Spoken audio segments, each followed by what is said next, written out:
Distinguished guests, fellow members of the Society of Liberal Arts, and friends. Exactly 25 years ago, on Sunday afternoon, November 29, 1931, this museum was opened to the public. Tonight, we pay special tribute to Sarah H. Joslyn, who gave this wonderful memorial to her husband, George A. Joslyn. Mrs. Joslyn's civic spirit was outstanding, as was her faith in her fellow men. She gave this land and this beautiful building, designed by John and Allen MacDonald, and an endowment of approximately similar value, without any restrictions. There was no requirement that the citizens of Omaha should raise money to match her gift. No stipulation that her funds should be used to purchase works of art, provided her fellow citizens would house them. Her instructions were simply to build and maintain an art museum for the benefit of all people interested.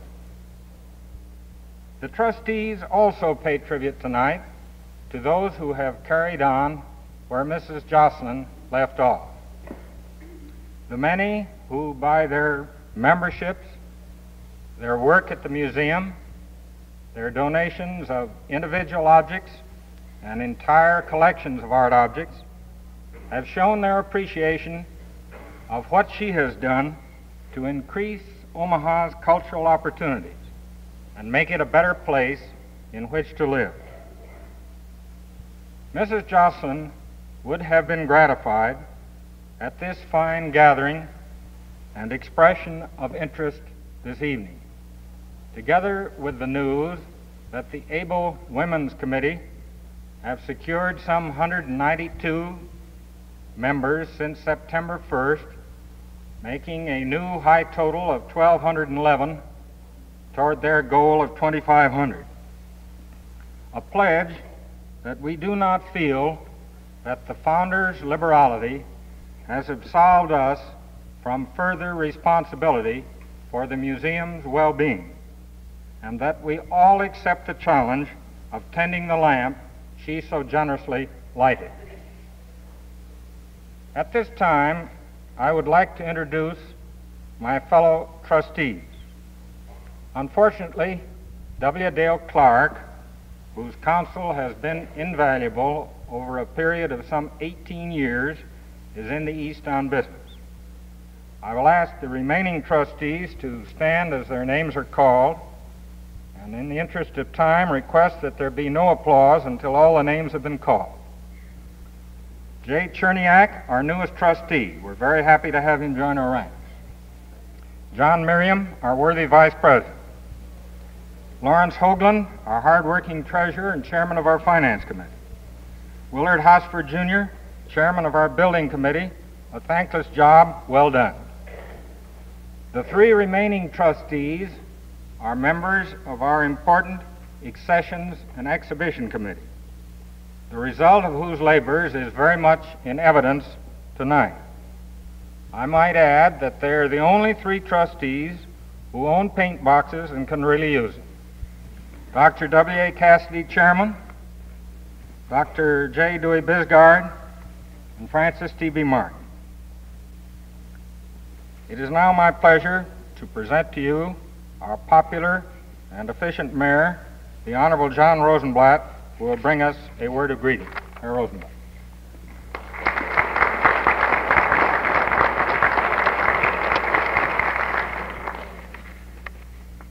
Distinguished guests, Board of Trustees, ladies and gentlemen, I should like to extend both officially and personally warm greetings to all of you distinguished ladies and gentlemen who have gathered here this evening to commemorate the 25th anniversary of this beautiful art center.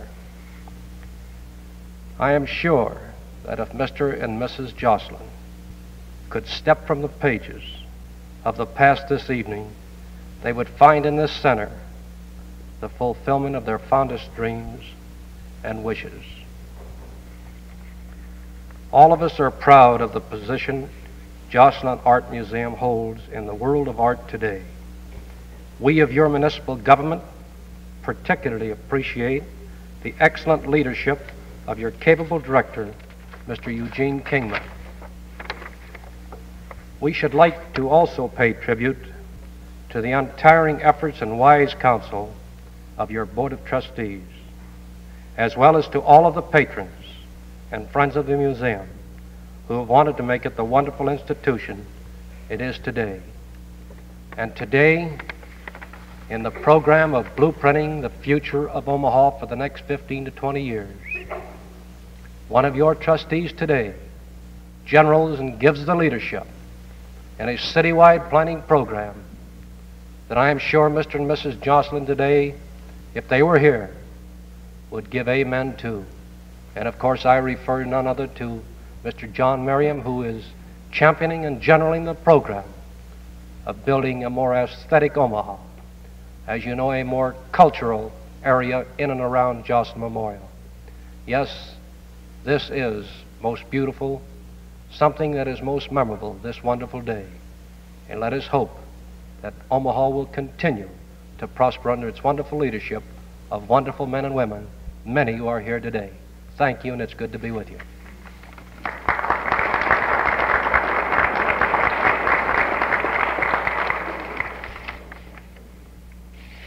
Thank you, Mayor.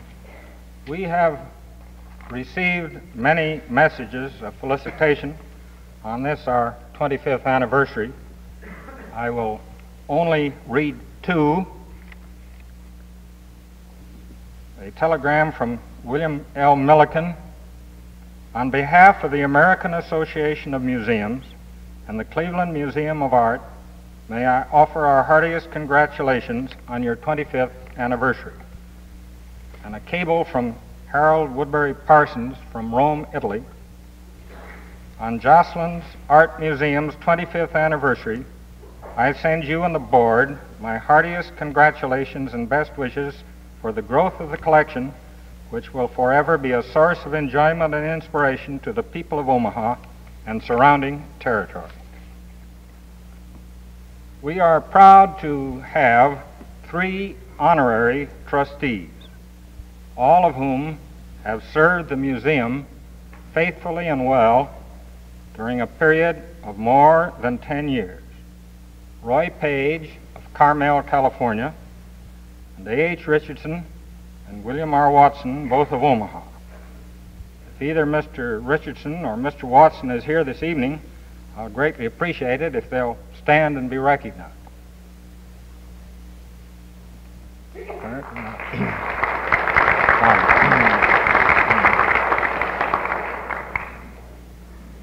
It was in 1942, while they were active trustees and officers, that Dr. Paul Grumman, the director, and Harold Parsons, the art advisor, were commissioned to purchase a group of famous paintings which form the background of our collection.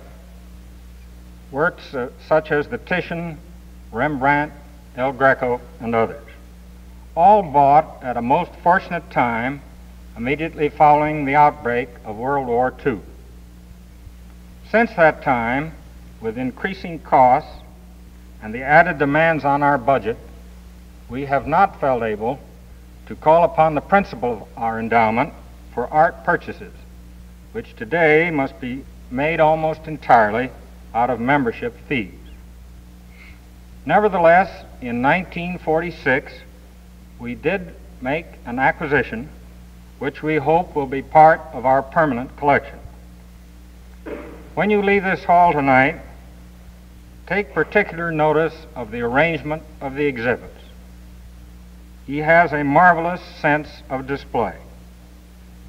Those of you who have read Life magazine this week must not fail to see the newly opened Jonas Egyptian collection. You will agree that our director has a most excellent sense of timing. Moreover, the staff he has gathered about him is of the finest.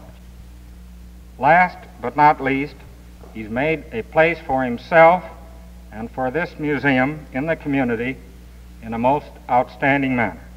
I am happy to present to you our valued director, Eugene King.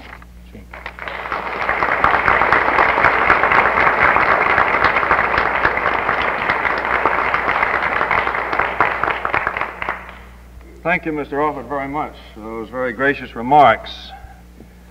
Time goes fast, and it's hard to realize we've ourselves, Mrs. Kingman and I, have marked 10 years, a little more than 10 years. They've been wonderful 10 years. Now comes the 25th anniversary of the museum itself. I find lots of things I'd like to talk about on such an occasion. Goals ahead, ideas, thoughts, what the museum world is doing around the country. In the interest of time, for our principal speaker, who's himself come a long way this evening, I just wanted to give you a few quick notes about our special exhibitions and activities for this occasion. It's customary, of course, to mark an occasion like this in an art museum with a number of very fine exhibitions. And we thought the most appropriate would be first to start off with a selection of objects, mostly paintings, from Midwestern collections. There are other museums around our part of the country you should know about, many of them you do know about, and we thought we'd not only secure some nice pictures from those museums, but we would also have their names listed in our catalog. We would call attention to their very existence in our Midwest. Most of the paintings come from this area, a few from beyond. Those paintings are arranged in our south galleries, permanent south galleries, starting down that side. You go all the way through 5 galleries and come around through the last 2 west galleries on the north side. You will identify those paintings because they have separate little whitish labels with red spots on them. There's on the label. That will tell you that those pictures are from other museums, and they're credited as to the source of the lovely loan.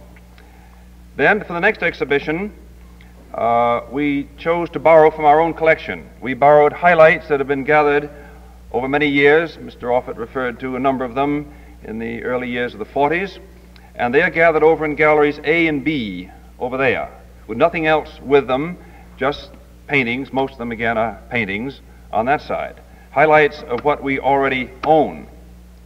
The third exhibition takes off right from that in the next gallery and into Gallery D beyond, a collection of objects that we would like to have in the collection. We thought we would go to New York, we would find various objects. 3 hard-working accessions committee trustees that you have met, and 2 others, as a matter of fact, later went to New York, and we looked over a number of things. That is a little exhibition not arranged as a complete entity in itself, rather as an exhibition of objects that, if we could obtain them, many of them, we can't get all of them, we would like to though, would fill certain special gaps in our own permanent collection at this particular time. Possibly some of you who are collectors also can find some things of interest. Maybe it'll be possible that a number of other pictures that are there can stay in our collection. A catalog is issued on all 3 exhibitions, principally the big loan show from the Middle West on this side, and that catalog will be distributed. You that are members of the Society of Liberal Arts will receive it in the mail. Others may obtain it here at the desk, but they're all, as I understand, out for this evening. Now, a 4th exhibition opening this evening is a permanent unit, a permanent installation that Mr. Offord referred to of our classical antiquities. That has always been a small part of our permanent collection. In recent years, we've tried to add a few individual pieces to it of distinction. It basically is the donors collection, was already mentioned, of Egyptian antiquities, which came to the museum here in the 30s. To that, again, as say, some Greek, Roman, Near Eastern material has been added, and for the first time it is all displayed, most of it that is, in the hall going right down that way. Now that's another one of our permanent installations that gradually knit together various chapters of the world of art. Much of it is an outline, much of it is intended primarily as orientation. We do not try to teach the story of art. We can't do that in limited space. After all, there are some museums larger than this around the country. However, we are trying to give meaning to the collection. It's one thing to have some fine things. That's our first duty. Next is what do we do with it. There have been also additions during this summer, developments of the Early West exhibit downstairs. That's primarily our regional museum, as you know, on the ground floor, and some nice additions have been made there. Some installations and objects have come in. So much for the exhibition. Oh, I must acknowledge on that the able assistance of our volunteer corps, as well as our good staff in assembling those exhibitions. Some of those hard-working ladies have come in, particularly in the last few days, and have literally put some of these things actually together that weren't ready for display. Now, in my remaining time of just a minute or two, a few special programs, activities for this anniversary occasion, spreading over a period of weeks. This coming Sunday will be open house. By open house here on Sunday, I mean that behind scenes will be open. Have you ever been down in the boiler room, in the little train that runs out under Capitol Avenue? Have you seen that? Have you seen backstage? Have you seen the classrooms, the office areas, backstage here, up above, various areas, as well as some wonderful exhibitions that we've just talked about. At 3 o'clock will be a special tour of some of the exhibitions, and at 5 o'clock will be the first of our winter series of chamber music concerts of the Fine Arts Ensemble that we've had here for a number of years. The following Saturday and Sunday will be a good program in puppetry. Marjorie Schonefeld from Lincoln, nationally known for her programs and puppets, will come here on Saturday and Sunday with her group, and it is called In a Puppet Workshop, and that will be very intriguing to a lot of people. Sunday, that same Sunday afternoon, the 9th, later in the day, will be a fine concert of Renaissance music in our Renaissance galleries, put on by Mrs. Madison, Jim Harker, cello and harpsichord. Of early Renaissance music, it is a very special treat to have them give us this concert related to the collections in those galleries. And then on Tuesday the 11th, our regular December morning talk for the members and guests of the museum will be devoted this time to the permanent collection itself, to sort of take you behind scenes in our reasoning in that, possibly you might say, our trickiest of all problems here, the policy of planning what we get, why we get it, where we get it, how we organize it. What shall this museum represent as far as its art collections are concerned? And we will share with you some of our thinking in what directions we are taking and why we're taking them, and we invite your discussion on those points. Lastly, a word of thanks, of course, on occasion like this are quite inadequate, but to our good trustees, the backing that I have received and our staff has received from our trustees, the support that I have received, and our trustees in turn from our very able staff, small as it is. The efforts of the last few weeks in getting these shows up testified of their loyalty, their dedication to all we are trying to do. To the volunteer committee, again, to all of you who are put in for what we are trying to do also in seeing this thing advance. And to our speaker who has come from a long distance to give us some good words that you'll hear shortly. I thank you, have a good time this evening, and come back again and see more of the shows.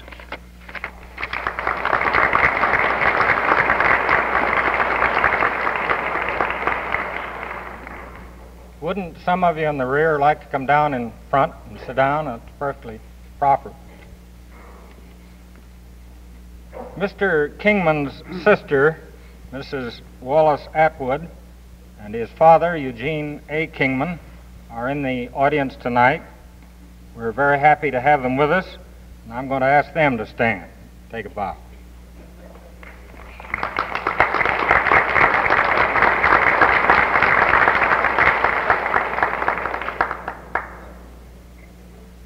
Our chief speaker tonight is a prominent public figure and businessman of Providence, Rhode Island.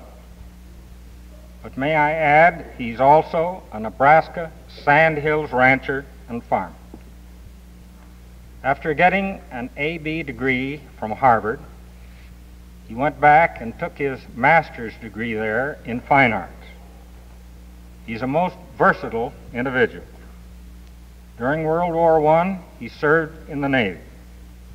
In 1945, he served as a colonel on General Eisenhower's staff in Germany and other European countries, being in charge of finding and returning to their rightful owners the art treasures stolen by the Germans. Between 1946 and 1949, he was Assistant Secretary of the Navy for Air.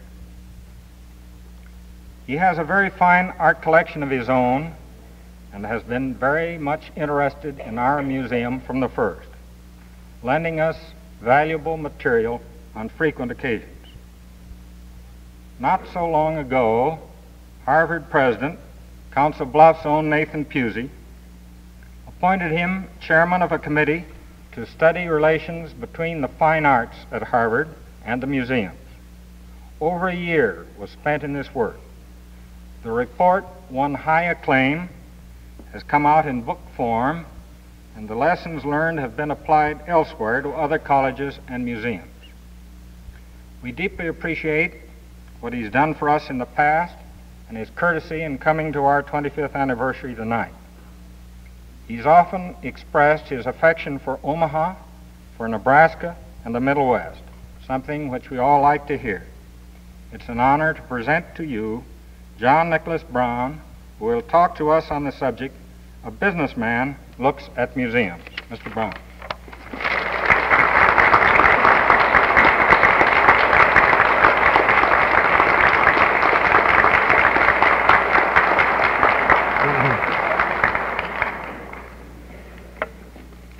Mr. Orford, Your Honor the Mayor, members of the Board of Trustees, and this distinguished audience, I suppose my first words tonight should be happy birthday, because indeed this is a happy occasion.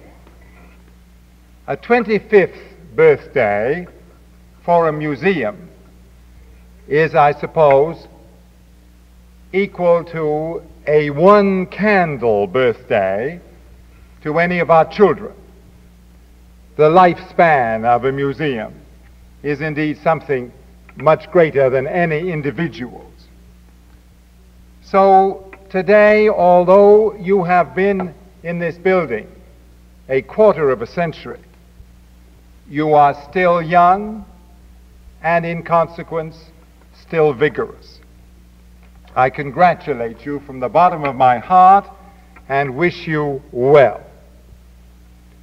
Tonight, I want to discuss with you some of the problems which seem to me important when it comes to considering the whole problem of museums as they affect modern life. We have all seen over the last years in this country the springing up of that peculiar institution which we call a museum. There are big museums and small ones. There are those which attempt to embrace the whole gamut of the art world. We think, of course, of the Metropolitan Museum in New York, so big that its former director, in organizing publicity for a drive, and all museums need drives for money, so it seems, tried to sell the idea to New York that the Metropolitan was in fact 5 museums. On the other hand, we see over the length and breadth of our great land more modest enterprises, often gaining effect from the fact that they concentrated on some more limited objective. We see those who have special interest in a category. I think, for instance, of the Freer Gallery in Washington dedicated to Oriental art, or those which are associated perhaps with historical societies and specialize on that which goes to fill in the background of a special locale. Or you take some great enterprise like one fairly near where I live in the next neighboring state of Connecticut, dedicated to preserving and describing for the inspiration of the present those wonderful traits which are associated with the seafaring days of the past. I refer, of course, to the Mystic Seaport at Mystic, Connecticut, where a whole town is being recreated, including its buildings, its shops, its cobblestone streets, and best of all, the ships themselves. I suppose one should not omit to mention, in thinking of museums, something way beyond a single building, like Williamsburg, for instance, the reconstruction of a whole period town, or in a more concentrated form, but in the same area, the recently given to the public Henry Francis DuPont Winter Tour Museum in Wilmington, Delaware. Now, how did all this collecting start? And why has there been so much of it in recent years? As businessmen, and those who are married to businessmen, we should take a special interest, it seems to me, in this question. For the businessmen, as they are the creators and custodians of the economic base on which these enterprises must rest, must inevitably share in the burdens involved and at the same time enjoy the great thrill which comes from the promotion of a worthy object. We are dealing here, my friends, in very big business. The value of the collections owned by public institutions in this country is astronomical.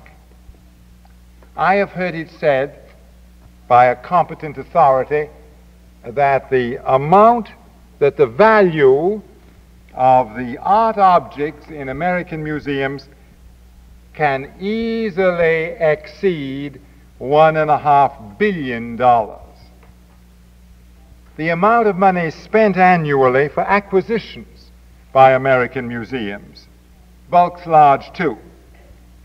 I believe that museums in this country have at least $5 million annually to spend alone on the acquisition of works of art. That is not to say the running of the museums. And this does not take into consideration what it must be a very large sum spent annually by private collectors. So we see that this matter of art is indeed of great importance, if alone from the economic standpoint. Man's acquisitive instinct is very deep. I feel sure that there must have been collectors amongst the cavemen.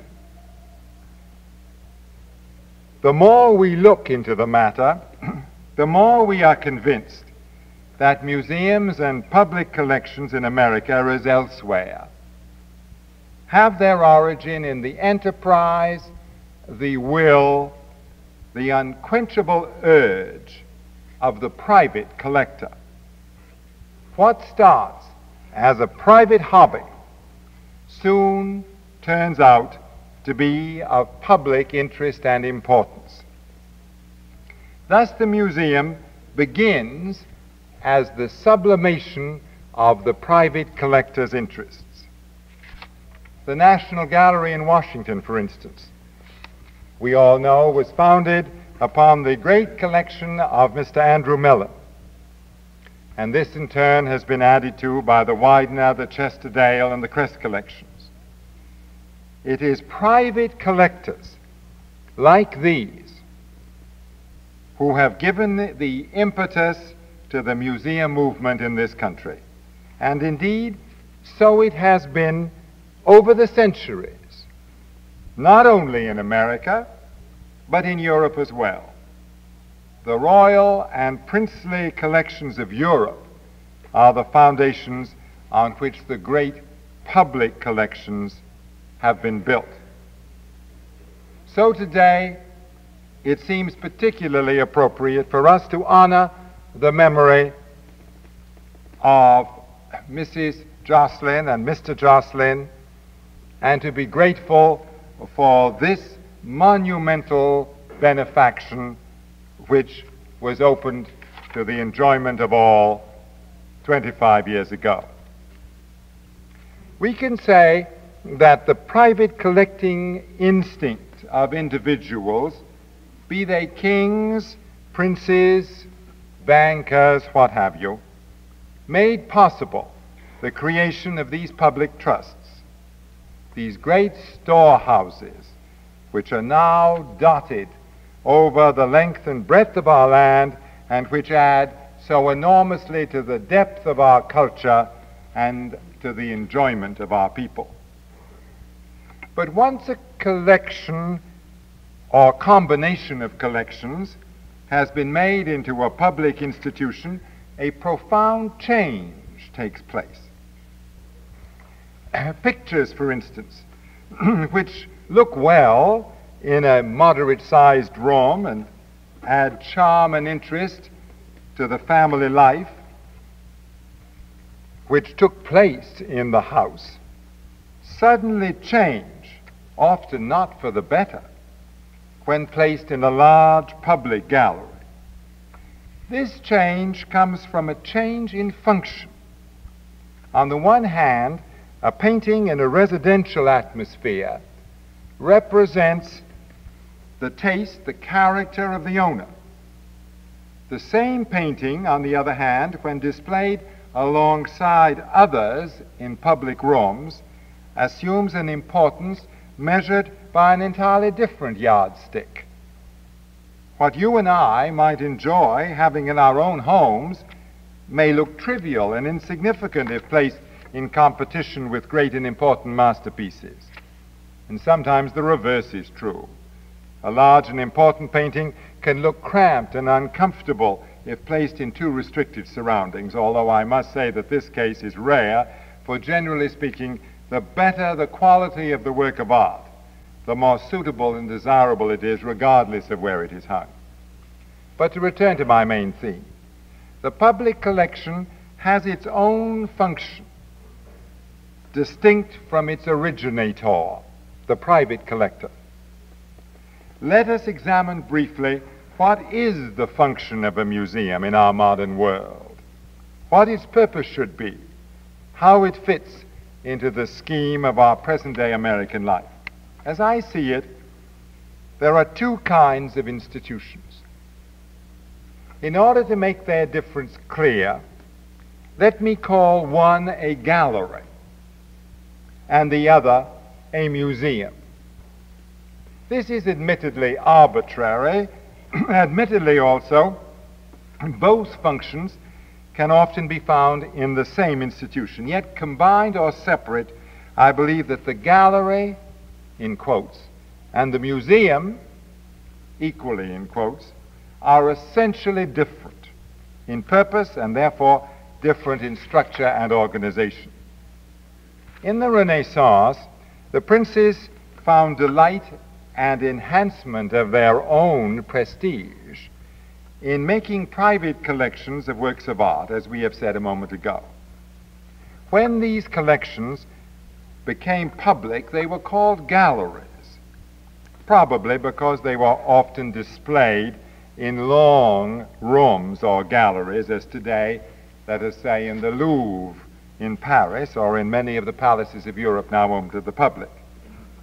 The object of these collections was to preserve masterpieces of painting and of sculpture. It did not matter so much what masterpieces.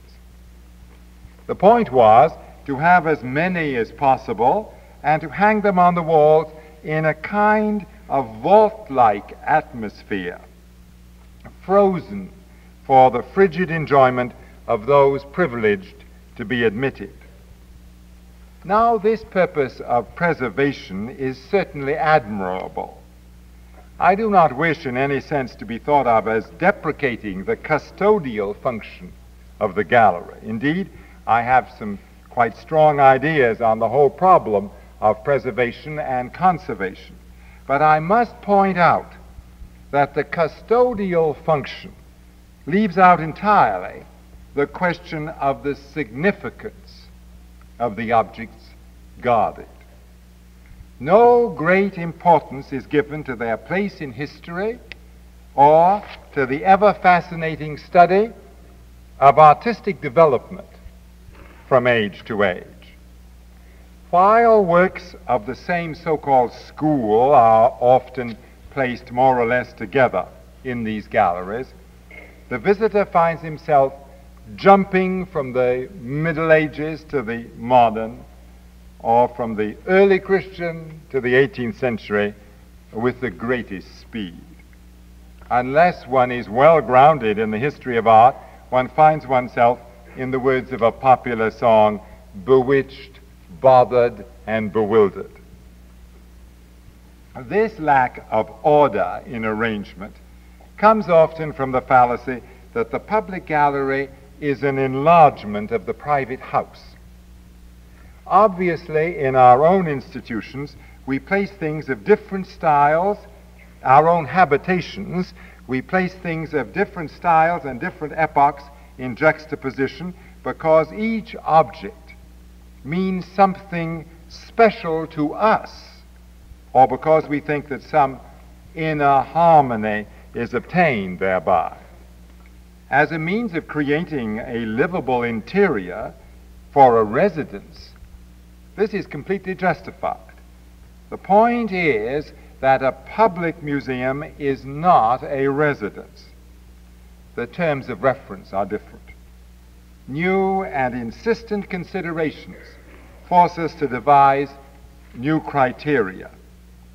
Except in displays dealing with the residence as an art form, the residential, in my opinion, has no place in the museum.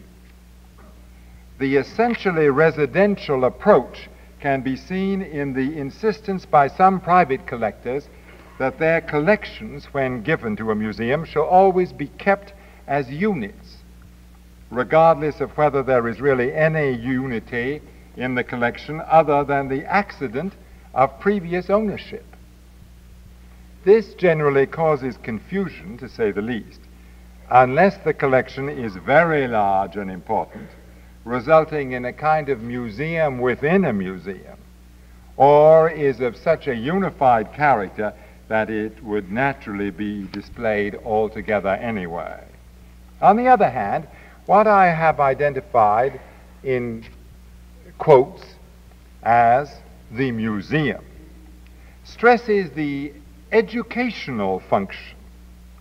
Objects are not simply collected to be preserved for preservation's sake, but rather objects of all kinds, including, of course, and principally paintings, drawings, and works of sculpture, are thought of as telling a story, the most important and intriguing story in the world, the story of man's artistic changes. What I mean by man's artistic changes is really the story of ever-changing civilization, as made evident by the visual. Civilization is, of course, a big word, and it can mean many things and can be studied from many angles. What concerns us here is that aspect which has to do with what can be seen. In stressing the importance of the visual, I do not wish to underestimate the written word. Literature is, of course, fundamental, but that which is comprehended visually is equally important. The gallery and the museum are both primarily interested in the things that are seen, but that is not to say that the intellect, which is fed by the word, is not also called into play. How much wider is this concept of a museum? How much bigger the task placed upon the shoulders of a museum director? The whole of history must be reduced to the state of his four walls. On them he must display in an attractive and telling manner the story of mankind. The function, then, of a museum is to provide the visual illustrations of man's cultural development. We animals differ in at least one major respect from other animals. We can record. We can record ideas and events by writing. Measures and abstract mathematical concepts by writing figures. We can write down sounds. And for our purposes tonight, most important of all, we can record visual images. All these things the other animals cannot do. Unfortunately, my cows in the sandhills cannot paint me pictures for Christmas. I suppose if they could, they'd paint pictures of bulls. At any rate, man can record in line and color and mass his visual impressions just as by means of rhythm, pitch, and timbre he can record his musical emotions. The organization into visual relationships of line, color, and mass is what we call art. It is the development of man's art through the ages that is the special interest of the art museum. And this is of the greatest importance because thus organizing line, color, and mass, that is to say, in painting pictures and carving sculpture and building buildings, man has succeeded in recording the highest reaches of spiritual and aesthetic expression. We are fortunate that thanks to our ability to record, we alone in the animal kingdom are able to be inspired by the leadership in spiritual things of the greatest of our race, regardless of the exigencies of time, and likewise that we can transmit our own contributions to generations yet unborn. The capability to record carries us a long way towards the understanding of the divine. Thus, a museum in the modern world has a tremendous responsibility. In its own way, it must capture the visions and aspirations of mankind and preserve and make them evident for the edification and the enjoyment of the present. As you will readily understand, the two functions, that of the gallery and that of the museum, are easily combined. If the museum is truly to fulfill its mission, then it should display, as far as is possible, the greatest examples of art that can be acquired. These, in turn, deserve the best of care a museum must of necessity have a custodial function. Furthermore, a museum will naturally want to emphasize the culture and history of its own region. When you're in Italy, you naturally expect to find Italian art, especially well represented, and likewise the same in other countries. Why not then American things in American museums? Why not also the evidences of the development of the civilization of the particular locale? I believe that if we accept the concept of the museum as a teaching instrument, then the evidences of our local history should be included. You can argue, I suppose, that such a policy would lead far away from the fine arts and that such displays are the responsibility of historical societies, let us say, rather than art museums. This is true, in part, in the case where a community has a strong historical society. I suppose there could be a division of labor in this field. And yet I submit that the line between fine arts and non-fine arts is very hard to draw. In this area, we are forced to face the very difficult question of aesthetic standards. When is art not art? We all can think of much once considered beautiful, which is now cast aside as trash. And by the same token, I suspect that much modern art, generally considered by the public hideous or a travesty, will be recognized by the next generation as important, progressive, and penetratingly beautiful. The function of a museum is to display and explain as best it can, and to provide a background against which to form our judgments. And when it comes to our own local scene, I think its responsibility in this regard is even greater. For are our judgments not conditioned, at least in some measure, by our environment?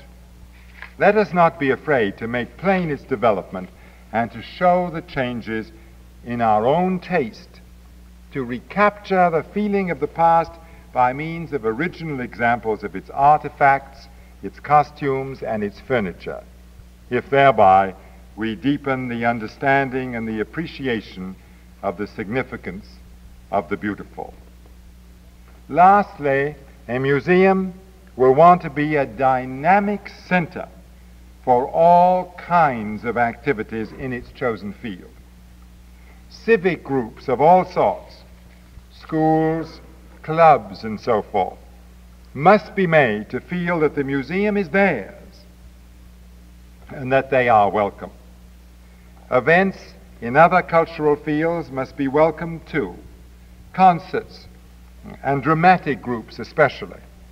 A modern museum must be a city's cultural dynamo house. Now, my friends, I think that in describing the museum, I have in fact been describing the Joslyn Memorial.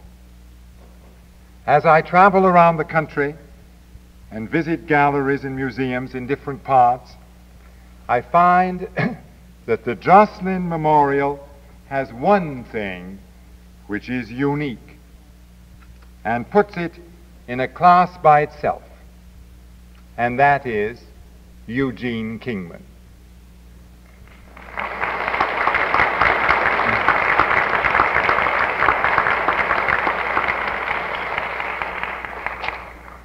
I have watched the growth of the Joslyn under his leadership. I want to tell you that the work which he has accomplished with the aid of his Board of Trustees and his staff here at the Joslyn is truly spectacular. His installations are undoubtedly the best in the country. His treatment of your local scene is splendid. I know of nobody who understands more profoundly the modern concept of the art museum than Eugene. An artist himself, he can make art understandable to others and thus make it a dynamic force in the community. The other day in New York, a friend of mine, Mrs. Andrews, an architect from Houston, Texas, was giving the first of a series of lectures at the Parsons School of Design. At the conclusion, she asked the class the following question: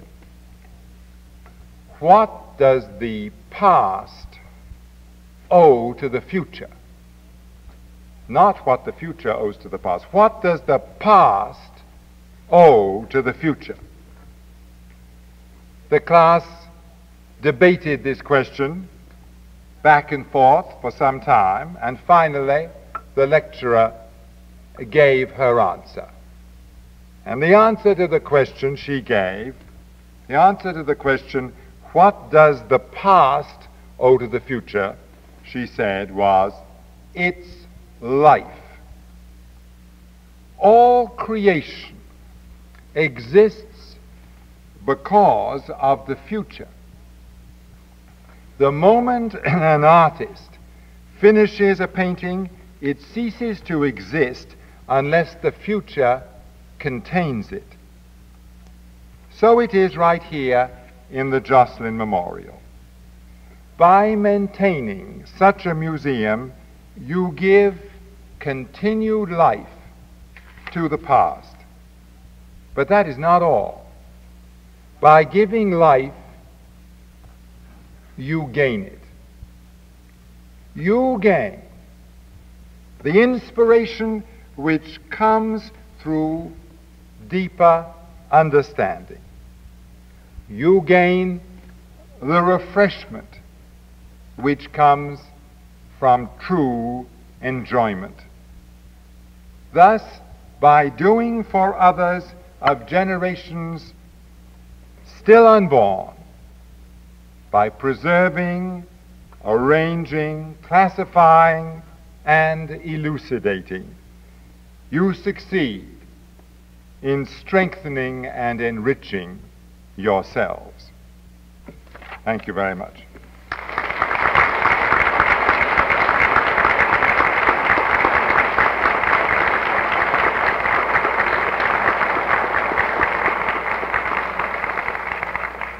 Mr. Brown, we thank you most deeply for this thought-provoking and interesting talk.